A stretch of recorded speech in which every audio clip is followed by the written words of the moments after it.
What's good, people? It's about that time to randomly relate reverse rants, no hate. So there's been a lot said about the cancellation of the Chris Eubanks Jr. Conor Benn fight. There's still a lot being said. For me, it's simple. At this point, all parties involved that was aware that Conor Benn had something in his system for 2 weeks. Whatever needs to happen should happen.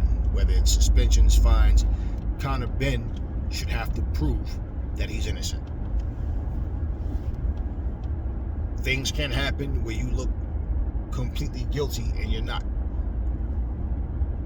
This is a situation where what was in his system, for him to say, I don't know how it got there, that might not be enough. And you're going to always hear, I don't know how it got there. Or, I ate this and it could have possibly came from what I ate, or something to that effect, where you as a pro fighter have to know, okay, there's money on the table, big money on the table, and for you to go in and fight someone, and then you're aware that you have something in your system and you're still willing to go fight like you want to fight, and Chris Eubanks Jr. wanted to fight, okay, but you're saying you didn't take anything, and what's in your system, you don't know how it got there. There's a point in time where someone has to be accountable for what they do. Like, it's the severity is different.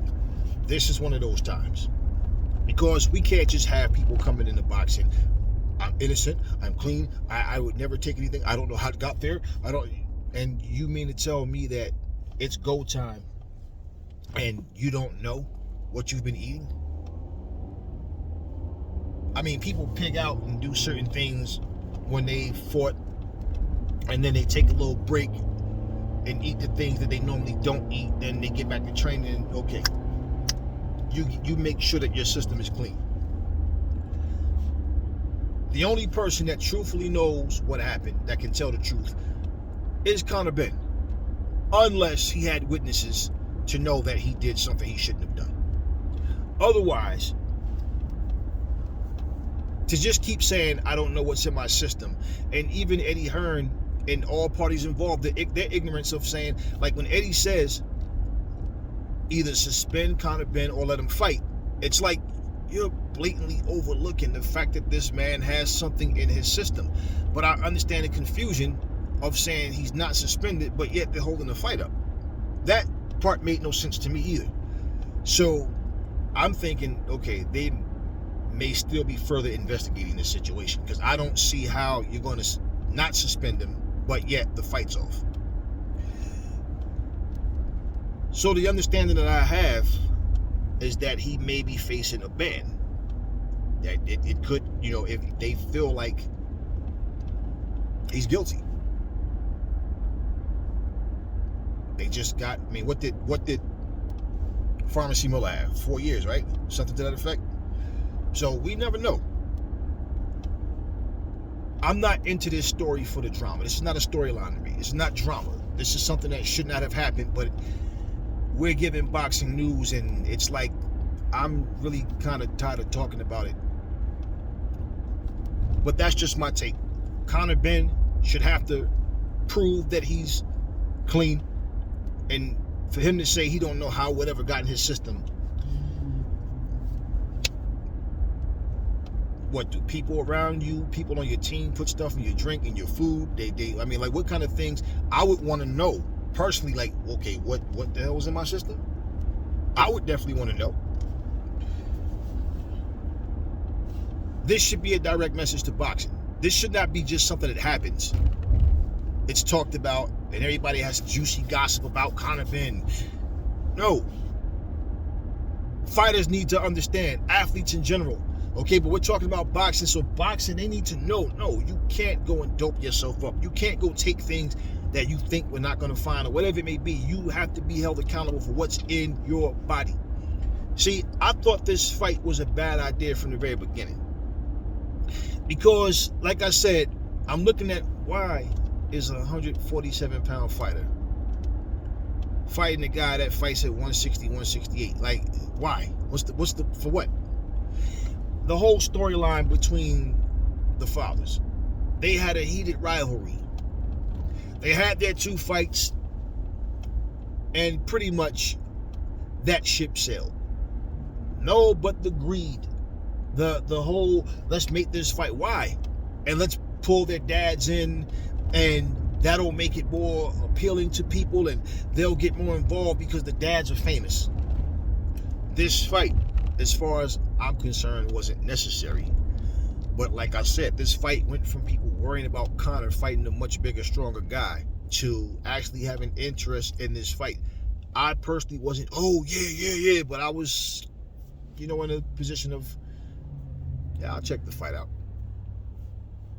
What's going to happen is going to happen. I'm not sitting there biting my nails scared for Conor. No, I just felt like it might not be the wisest move.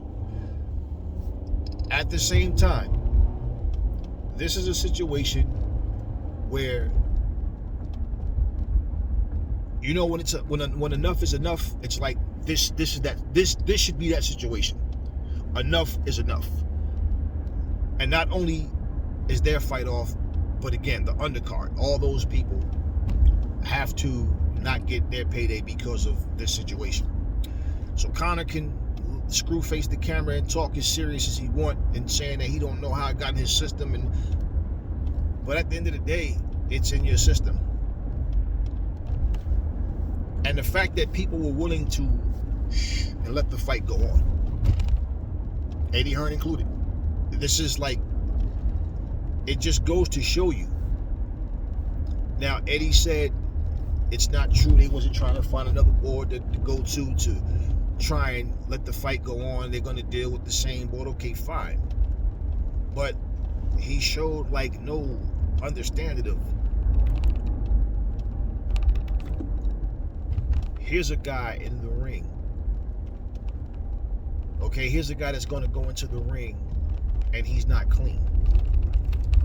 And the worst could happen. Even if, let's say, no real damage happened to Chris Eubanks Jr., what if what he took was enough to give him more energy? Give him that boost where he can actually win the fight. Even if there was no actual real physical damage done to Chris Eubanks, just another fight. But what if he won because of what was in his system? I mean, we remember Aaron Pryor fighting Alexis Arguello. Panama Lewis. Give me the bottle. No, not that one. The one I mixed. Just saying. Aaron Pryor came out that next round, beat the shit out of Alexis Arguello. Now, we know what happened in the rematch, and people always try to overlook that by saying, oh, but in the rematch, yeah, we saw what happened in the rematch, but it doesn't exclude the fact of what happened in the first fight. So, just saying. That would be just like someone going, he probably just have colder water. Maybe that's ice water in the other one. No, I don't think ice water would make you come out and just have a surge of energy all of a sudden. And the whole thing was, it wasn't just a Panama Lewis situation, okay? Because Aaron Pryor sat on that stool and heard him say that. So he know what he gave him. And the thing is, there's supposed to be nothing in that bottle but water. For all the people who don't understand that, that's the only thing that's supposed to be in your bottle. Not Gatorade, not anything else, just water. And I forgot what it was. Years later, he said, all I gave him was, whatever it was. But what you gave him, you should not have gave him. And if this was to go without punishment, then it would be, let me rephrase. I don't even like that word, punishment. If this was to go without justice being served, it'll just be another situation where anyone who really wants to cheat will feel like there's ways to beat this. There's ways to get around this. And every time something does happen like this, and there's no consequences, well, that's what they're going to say. Well, what about when such and such did it? Well, what about when this person did it? It doesn't make it right for anyone to do it. But it has to stop somewhere. So there should be suspensions and fines. If Conor Benn did what he did, he should be suspended. He should be banned. He should have the same thing they did to Big Pharmacy Miller and any other fighter that's been suspended or banned. He should have the same fate. I don't know what he did or didn't do because I wasn't there. But to say you don't know what's in your system and okay, well fine, he said he doesn't know, that's the end of it. It shouldn't end like that. There's too much going on, too much money involved, and too much people spending their hard-earned money to go and watch a fight just to watch it cheap. Now, I don't know, like I said, what he did or did not do. But if he can't prove that he's innocent, what's supposed to happen? He just says he didn't do it and then walk free. And then, you know, like I said, I know things happen in times in life. It can happen where you look really, I got some, believe me, I have stories of things that happened that could have went way worse than what actually happened. But you know, you have a situation where we are having this happen too much. And you know what? It's always during the big fights.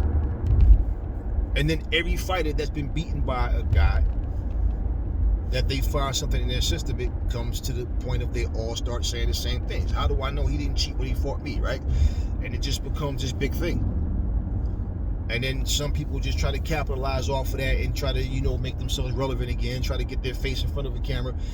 A whole lot of things happen, but this should not be treated like some soap opera. Like I said, this is juicy gossip, and no, action needs to be taken, as I said. So what needs to happen should happen. Otherwise, this is nothing but talk for content creators and other show hosts and just people that pretty much want to sit here with popcorn and just watch this whole situation like it's a soap opera, like nobody's life was in danger. We don't need that. Boxing doesn't need that. And I will not support a cheat. Definitely wouldn't.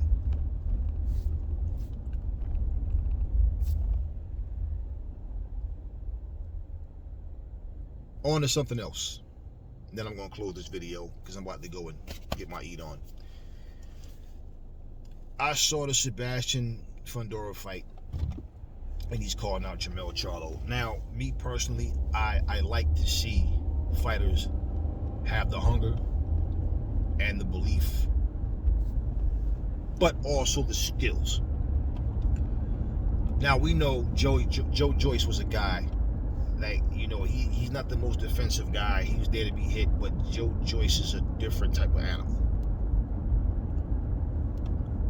Sebastian Fundora, I look at him, he's 6'6". He's fighting at 154. He has a long reach. He has some zip on his punch. But his skills, I think Charlo would beat the living shit out of Sebastian Fundora. He's too easy to hit. He comes in a straight line. He has no head movement, no athleticism whatsoever. He doesn't know how to control distance and range. He doesn't work off his jab. He fights at close quarters all the time. Now, what he does, he outworks guys. He comes with the pressure, and he pretty much depends on you to give him the opportunities that he needs. I think Charlo will beat his ass badly. He takes full blows. He's there to be hit. I mean, you can hit him with every punch. And I bring that up because people are saying, yeah, but look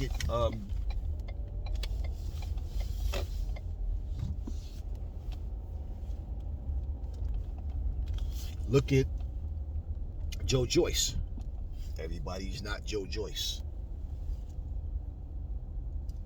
Not to mention, he's very skinny for his height. He is scrawny. And when you get hit with big shots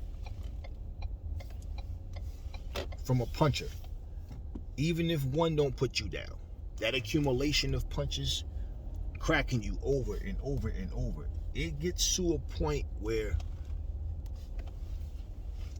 you're not going to hold up the way you was at one point.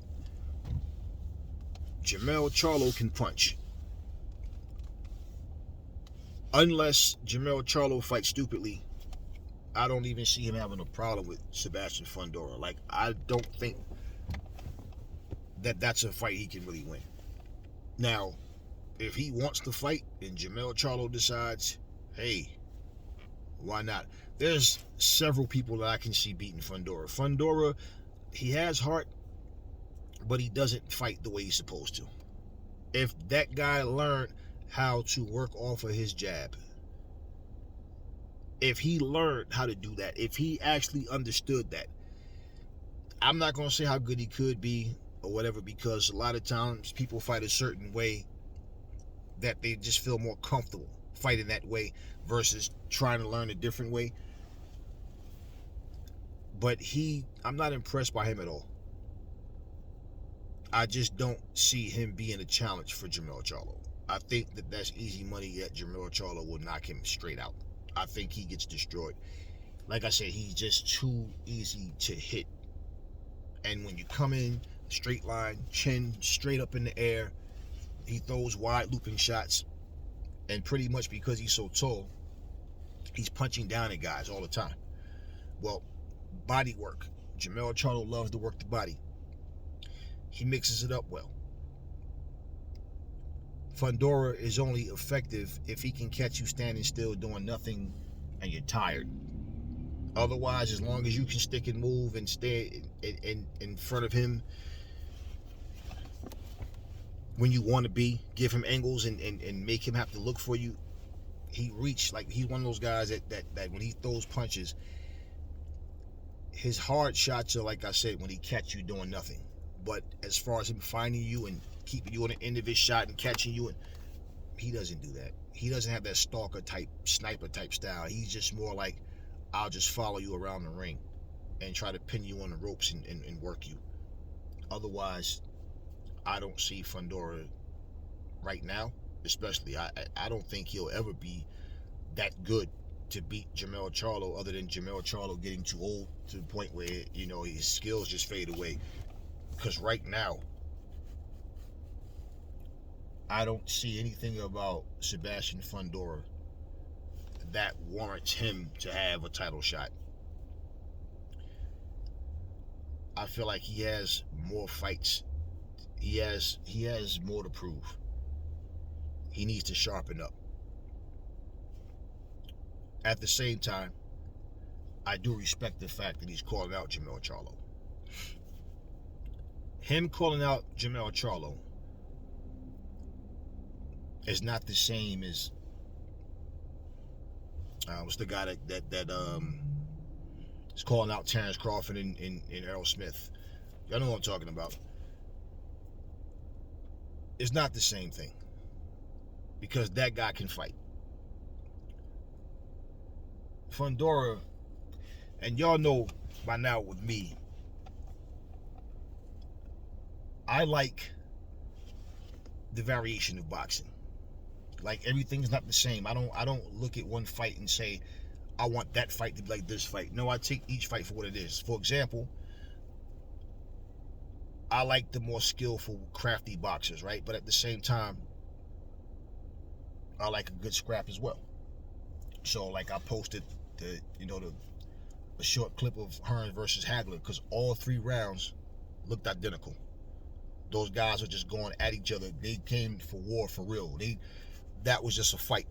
Now, the reality is, we can say Thomas Hearns should have boxed and stayed behind his jab. He couldn't have. It wouldn't have worked. Hagler wouldn't have allowed it. He was on him. The thing was this, he made Hearns fight more than what Hearns wanted to. Hearns was exhausted in those 3 rounds. And Marvin Hagler got cut in the 2nd round. He got more desperate to get him out of there, and he got him out of there.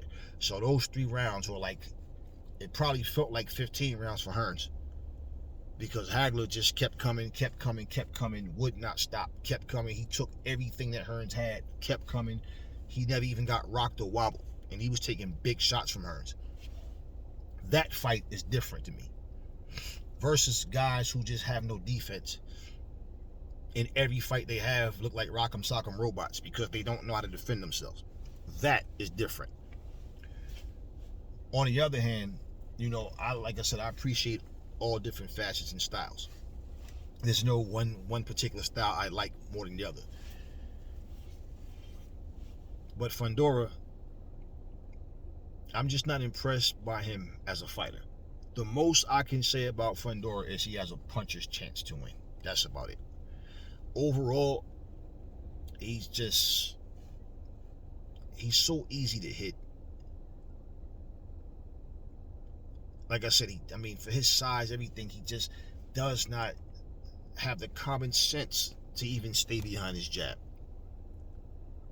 Straight line, no head movement, chin straight up in the air. He squares up way too much. He does so many things wrong. So if his fan base can get behind him enough and this fight ends up happening, well, so be it. Now, also what I want to talk about is this. Charlo versus Triple G. Triple G is a unified champion. Charlo has the missing piece to that puzzle. When I look at Triple G's age, this is what I see. If Charlo is not next, if Triple G fights an easy fight and win, at some point, it's going to get to where, okay, are you going to fight Charlo or not? Because if you're going to just try to handpick and take lesser fights, then retire, okay, whatever. But if you're going to take a tough fight with anybody other than the champ, the way I see it is like, if you lose, okay, well, Charlo, if he wants to unify the division,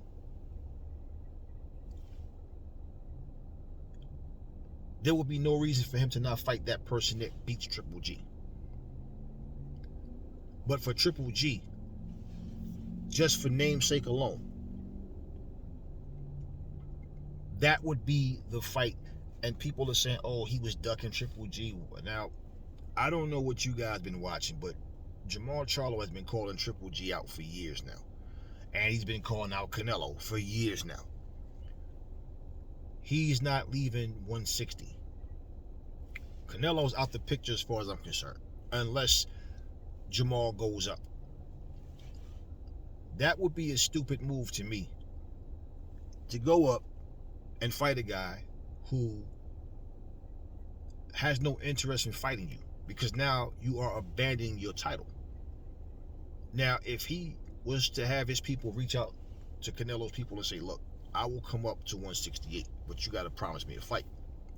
I don't know what type of communication these guys have or what efforts they make to try to make fights happen, but Canelo himself, he said he'd fight who he wants to fight, and that's what he's been doing. So can we really say just because Charlo goes to 168 that he's definitely going to get the fight with Canelo? And isn't that a fight that you want to see for a championship fight? Two champions that, they're in two different weight classes, but this is the point. When it comes to legacy fights, Charlo should not have to abandon his title at 160.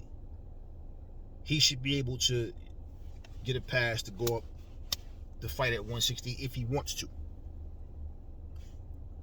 For Canelo shows no interest in fighting at 160. So right now,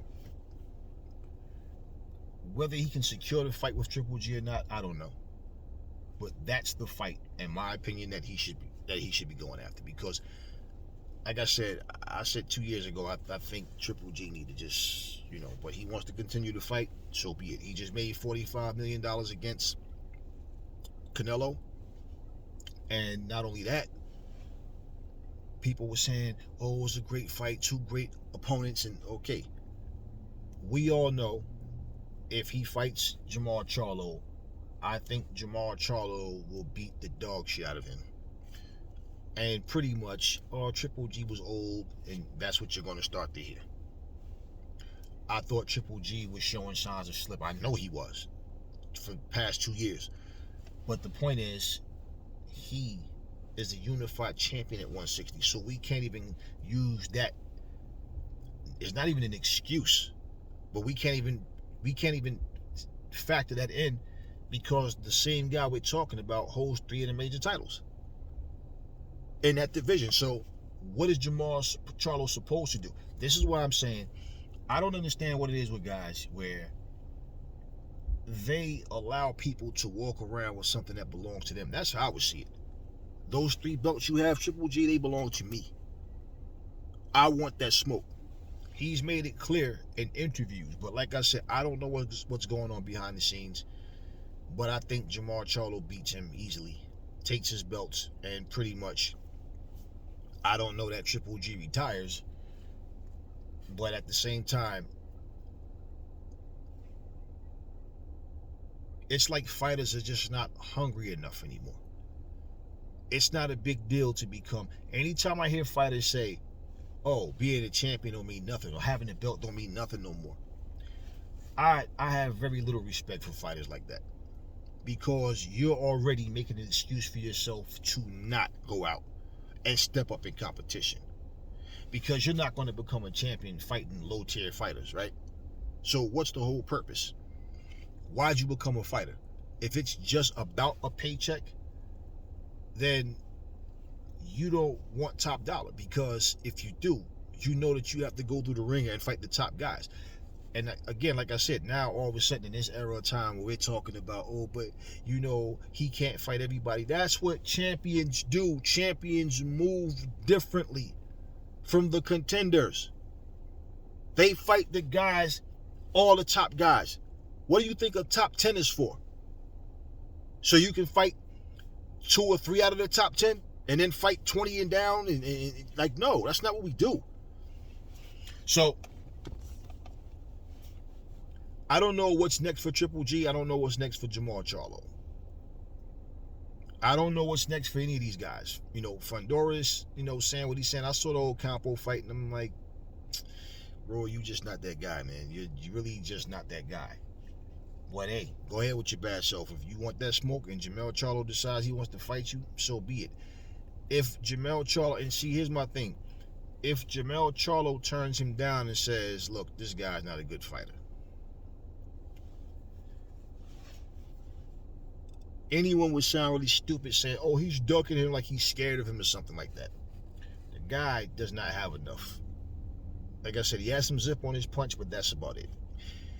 The guy just doesn't have enough to beat Charlo, in my opinion.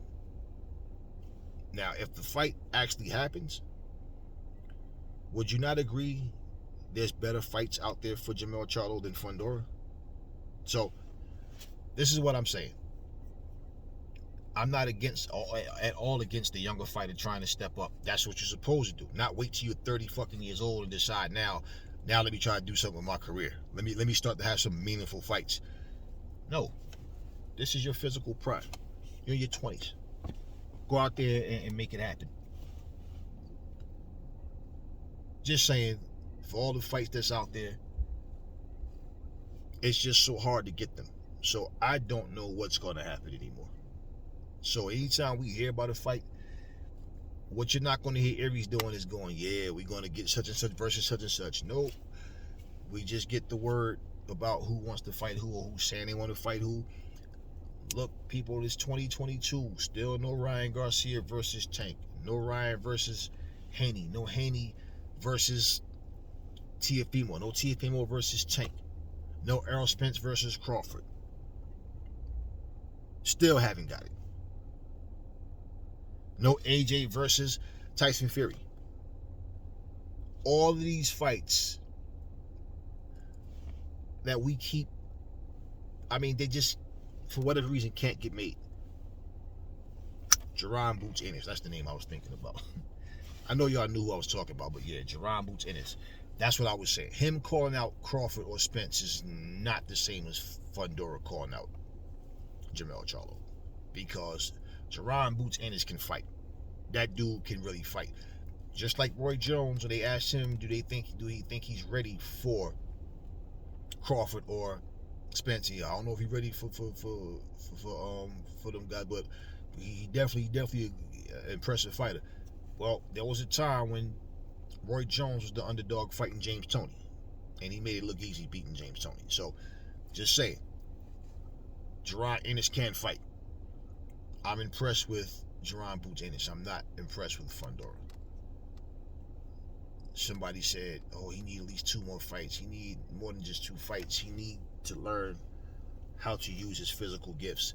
There's no reason, like, for people to say, oh, he's actually surprisingly good on the inside. No, what he does is he has energy. He comes forward. He brings pressure, but he doesn't work off of his jab like he's supposed to. And he fights at close quarters with guys.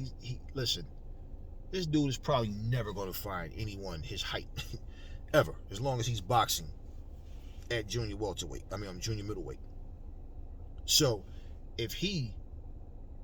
for your arms to be this long, it's like, you ever watch those movies?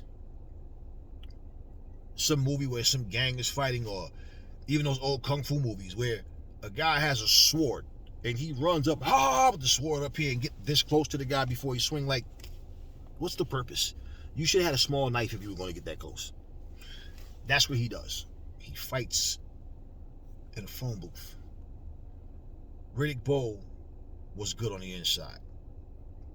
Lennox Lewis was great at throwing that counter uppercut on the inside. Anthony Joshua can fight on the inside. Fundora just doesn't have good fundamentals. And he just fights stupidly. Let's just say it like it is.